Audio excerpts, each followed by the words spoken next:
5 বছর পরিবার নিয়ে বাড়ি ছাড়া বিজেপির সংখ্যালঘু পরিবার এবার বাড়ি ফিরল। 2021 সালের ভোট পরবর্তী হিংসার জেরে তৃণমূলের হারমাত বাহিনী মারধর, লুটপাট করে খুনের হুমকি দিয়ে বাড়িছাড়া করেছিল নাজমুল সর্দার ও তার পরিবারকে।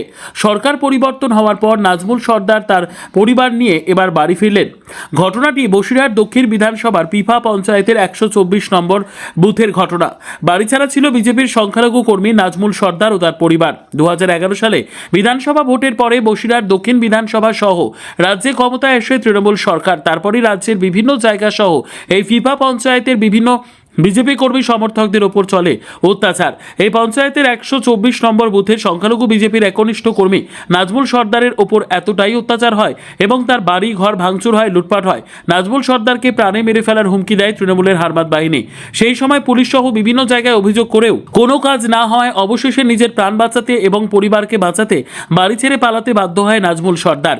এবার বিধানসভায় রাজ্যে ক্ষমতায় এসেছে বিজেপি, আর এতেই ভয় আউট, ভরসা ইন। বসিরহাট দক্ষিণের 2026-এর বিধানসভার বিজেপি প্রার্থী সূর্য ব্যানার্জির উদ্যোগে এবং মুখ্যমন্ত্রী ও শ্রমিক ভট্টাচার্যের সহযোগিতায় নাজমুল সর্দার ও তার পরিবারকে আজ বাড়ি ফিরিয়ে আনলো বিজেপি কর্মী সমর্থকেরা।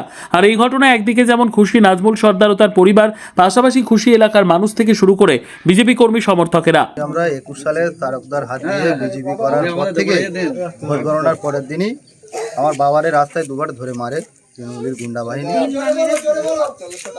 তারপরে একই দিনই তিনবার মারধর করে। আমরা প্রশাসনের কাছে যাই, প্রশাসন কোনো অ্যাকশন নেয় না। তার দুদিন পরে আমরা বাড়ি ছাড়া, সেখান থেকেই বাড়ি ছাড়া। এমনকি তারপরে ঘর লুটপাট, ঘর ভাঙচুর, এমনকি তার মাঝখানে আমাদের ঘর লুটপাট এবং মিথ্যা কেজে ফাঁসিয়ে অনেকদিন হেনস্থাও করেছে। প্রথমেই জানাই যে আমার এই গ্রামবাসীবৃন্দ এরা আজকে দীর্ঘদিন মানে কি 21 সালের পর থেকে এরা সন্ত্রাসের শিকার। এখানে টিএমসির নেতৃত্বে গুন্ডা বাহিনী এদের ঘর ছাড়া করেছে 21-এর পর থেকে। এদের অপরাধ কি ছিল না, এরা বিজেপি করেছে।